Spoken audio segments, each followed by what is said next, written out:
ములుగు జిల్లా మేడారానికి భక్తులు పోటెత్తుతున్నారు. మహాజాతరకు ఇంకా 20 రోజులు టైం ఉన్నా ముందస్తుగానే అమ్మవార్లకు మొక్కులు చెల్లించుకుంటున్నారు. ఈ నెల 21 నుంచి 24 వరకు మేడారం మహాజాతర జరగనుంది. ఈసారి జాతరకు 1,50,00,000 మంది భక్తులు వస్తారని అంచనా వేస్తున్నారు అధికారులు. ఇందుకు తగినట్టుగానే ప్రభుత్వం ఏర్పాటు చేస్తోంది.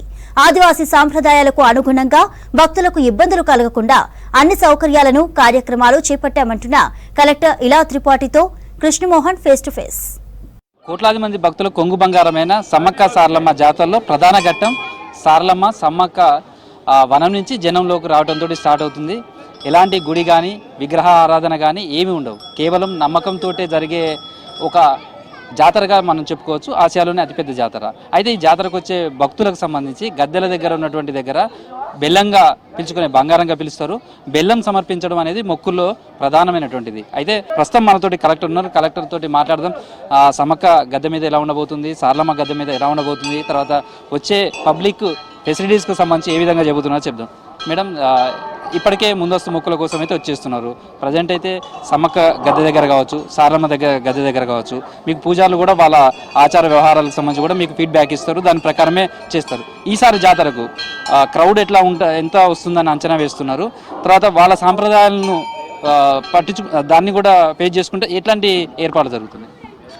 ఈసారి మాకున్న ప్రాథమిక అంచనా ప్రకారం మేము కనీసం 1,50,00,000 మంది నుంచి 2 కోటి వరకు మేము ఎక్స్పెక్ట్ చేస్తున్నాము. సో దాని తగ్గినట్టు ఈసారి మేము పారిశుద్ధం మీద ఎక్కువ ఫోకస్ పెడుతూ ఇంతకుముందు ఉన్న 10 సెక్టర్స్ని పెంచుతూ 12 చేసాము. అందులో ప్రతి జోన్కి ఒక మైక్రో జోన్ చేస్తూ ప్రతి ఒక్క మైక్రో జోన్కి పంచాయతీ సెక్రటరీ క్యాడర్ ఆఫీసర్ని, దానిపైన ఎంపీఓ క్యాడర్ సబ్ సెక్టర్ ఆఫీసర్స్ని కూడా కేటాయించడం జరిగింది. వాళ్ళు ప్రతి సాటర్డే లేదా ఏదైనా పబ్లిక్ హాలిడే రోజు ముందు కూడా వచ్చి ప్రీ జాతర పోస్ట్ జాతర శానిటేషన్ చూస్తూ ఉన్నారు.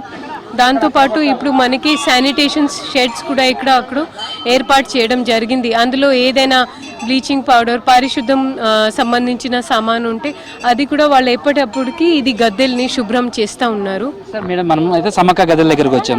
సమ్మక్క గద్దె దగ్గర కూడా ఆదివాసీలకు సంబంధించినటువంటి ఎలాంటి వాళ్ళ ఆచార వ్యవహారాలకు సంబంధించిన సూచనలు చేశారు.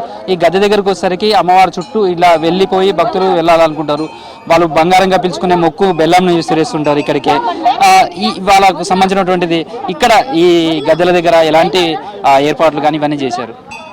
ఇప్పుడు గద్దెల దగ్గర మన ఏదైతే సారలమ్మ సమ్మక్కతో సంబంధించిన చరిత్ర ఉందో ఆ విషయంలో మనం ఈసారి ఒక లైట్ అండ్ సౌండ్ షో కూడా దాంట్లో ఏదైతే ఎంత వీరతతో వాళ్ళు కొట్లాడారు దాని గురించి ఈసారి మేము ఒక light and sound show plan చేస్తూ దీంతో పాటు ఎండోమెంట్ డిపార్ట్మెంట్ వాళ్ళు అండ్ ఇక్కడ లోకల్ పూజారులు వాళ్ళ అభిప్రాయాలు తీసుకొని మేము ఈసారి బెల్లం కొబ్బరికాయ అండ్ మొత్తం ఇది వనదేవత కాబట్టి కుంకుమ పసుపు అండ్ ఇది వనం అటవీ కలర్ రెడ్ ఎల్లో గ్రీన్తో మొత్తం చుట్టూ పెయింటింగ్ వేపిస్తున్నాము.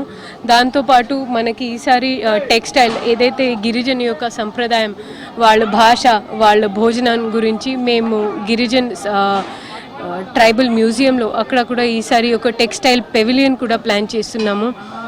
ఇప్పుడు చాలామందికి ఈ మన ఏషియాలో అతిపెద్ద గిరిజన జాతర గురించి అవగాహన అంతా లేదు.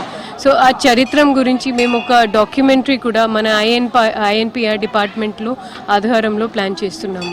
ఇక్కడికి వచ్చేటప్పుడు మాత్రం ఆ 4 రోజు ఏదైతే మన మెయిన్ దారితో వచ్చామో ఆ మొత్తం బంద్ ఉంటుంది. జస్ట్ మేము వివిఐపి దర్శనానికి పెడతాము. కానీ క్యూ లైన్స్లో ఉన్న విఐపి లైన్స్ లేదా సామాన్య జనాల కోసం ఉన్న లైన్ కూడా ఈసారి మేము వివిఐపి కోసం ఎక్కువసేపు ఆపకుండా ఫ్రీ ఫ్లో అయ్యేలాగా అక్కడ మొత్తం నీడా కోసం కూడా ఎండోమెంట్ తరఫున మేము ఫైర్ ప్రూఫ్ మెటీరియల్తో క్యూ లైన్స్ కూడా ఏర్పాటు చేస్తూ అక్కడ చలివేంద్రం కానివ్వండి, మజ్జిగ కానివ్వండి, ఏదైనా అత్యవసరం ఉన్న మన గర్భిణీ మహిళల కోసం సెపరేట్ క్యూ ఏర్పాటు చేయడం ఇవి అన్ని ప్లాన్ చేస్తున్నాము. మేడం, అంటే ఇక్కడికి వచ్చేసరికి చాలా మంది భక్తులు ఇక్కడ స్టే చేయడం అనేది జాతరకు ఉన్నటువంటి ఒక సపరేట్ వాళ్ళ సెంటిమెంట్ కూడా భావిస్తారు. ఎటు చూసినా వాళ్ళకి సంబంధించినటువంటి విడిది చేసిన తాత్కాలికంగా చేసుకున్నటువంటి షెడ్స్ కావచ్చు అవన్నీ కూడా కనిపిస్తుంటాయి. అయితే ఇంతమంది భక్తులు వచ్చినప్పుడు వాటర్ ఫెసిలిటీ కావచ్చు, శానిటేషన్ కావచ్చు, రకరకాలైనటువంటి ఇష్యూస్ ఉంటాయి. వాటన్నిటిని ఏర్పాట్లు పనులు ఎక్కడి వరకు వచ్చాయి జాతరకు సంబంధించినవి? ఇప్పుడు మన బేదింగ్ ఘాట్స్ మనకి మొత్తం జంపనవాగు నుంచి చిల్కల్గుట్ట వరకు ఆల్మోస్ట్ ఒక 152 ఏర్పాటు చేసాము. అందులో జస్ట్ ఊరాటం కాజ్వే వైపు అక్కడ ఇప్పుడు మేము నీళ్లు వదలలే, అది కూడా మేము కొన్ని రోజుల్లో చేస్తాము. మనకి 10-12 మధ్యలో లక్నవరం నుంచి కూడా వాటర్ రిలీజ్ అవుతుంది. ఇప్పటి వరకు వాటర్ లెవెల్ సరిపోతుంది. మధ్యలో మేము జంపనవాగు మధ్యలో మొత్తం వాటర్ని మధ్యలో ఉండకుండా రెండు వైపు ఘాట్ పక్కన డైవర్ట్ చేసుకోవడానికి 9 క్రాస్ బండ్స్ని ఏర్పాటు చేసాము. ఆల్రెడీ ఆ పని అన్నీ చివరి దశలోకి వచ్చినాయి. దాంతోపాటు ఇది తాగే నీరు గురించి టోటల్ 358 దాదాపు 300-400 BOTs బ్యాటరీ ఆఫ్ ట్యాప్స్ని ఏర్పాటు చేయడం జరిగింది. అది కూడా క్లస్టర్ వారీగా. సో అక్కడ పార్కింగ్స్లో ఉన్నాయి, ప్లస్ బేదింగ్ ఘాట్స్లో ఉన్నాయి, చేంజింగ్ డ్రెస్సింగ్ రూమ్స్లో ఉన్నాయి. సో ప్రతి వాటిలో ఇప్పుడు వాటర్ వస్తూ ఉంది. అదే వాటర్తో మన చుట్టూ ఉన్న పర్మనెంట్ టాయిలెట్స్ది కూడా క్లీనింగ్ కూడా చేయబోతున్నాము. ఇప్పుడు వర్క్స్ ఏ స్టేజ్లో ఉన్నాయి అంటే జాతర సమీపిస్తున్న నేపథ్యంలో వర్క్స్ ప్రోగ్రెస్ ఎట్లా ఉంది, ఎప్పటి వరకు ఇవన్నీ కంప్లీట్ చేయాలనేది టార్గెట్గా ఉంది? ఊరాటం కాజ్వే వర్క్ మాత్రం అది వాటర్ రిలీజ్ చేయడమే పెండింగ్ ఉంది. అండ్ క్లోరినేషన్ ఎప్పుడైతే మనం లక్నవరం నుంచి వాటర్ రిలీజ్ చేస్తామో దానికంటే 48 hours ముందు మేము క్లోరినేషన్ చేస్తాం. ఎందుకంటే వచ్చే వాటర్ నాణ్యత ఎలా అనేది అది మాకు 48 hours పడుతుంది. సో అది మేము జస్ట్ చివరి దశలో 12th 14th అప్పుడు చేస్తాం. మిగతా అన్ని వర్క్స్ ఆల్మోస్ట్ 90-99% వర్క్స్ కంప్లీట్ అయిపోయాయి. చివరిగా వచ్చే భక్తులకు ఎప్పటి వరకు ఈ వర్క్స్ మొత్తం కూడా కంప్లీట్ అయ్యి పూర్తి స్థాయిలో పనులు అయిపోయి భక్తులకు మేము ఈజీగా వచ్చి దర్శనం చేసుకొని స్టే చేసి వెళ్ళిపోవచ్చు అనే భరోసా ఎప్పటివరకు జరుగుతుంది? వచ్చే భక్తులకు కూడా మీరు ఏం చెప్తారు? ఇప్పుడు అందరికీ నేను మన రాష్ట్ర ప్రభుత్వం తరఫున ఆహ్వానిస్తున్నాను. ఎందుకంటే ఇప్పుడు కూడా అన్ని విసులుబాటు దాదాపు రెడీగానే ఉన్నాయి. ఎవరికి ఏది ఇబ్బంది రాకుండా ఉంటుంది. స్పెషలీగా నేను రిక్వెస్ట్ చేస్తున్నది మన మహిళా భక్తులకి, ఇది జాతర అమ్మవారి కోసమే.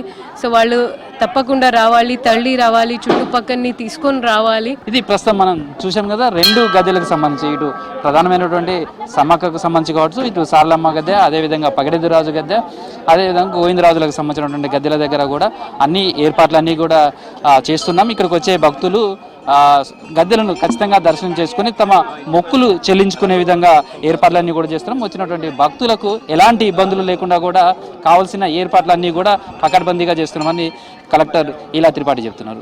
వీడియో జర్నలిస్ట్ క్రాంతి కుమార్తో కృష్ణమోహన్, V6 మేడారం నుంచి.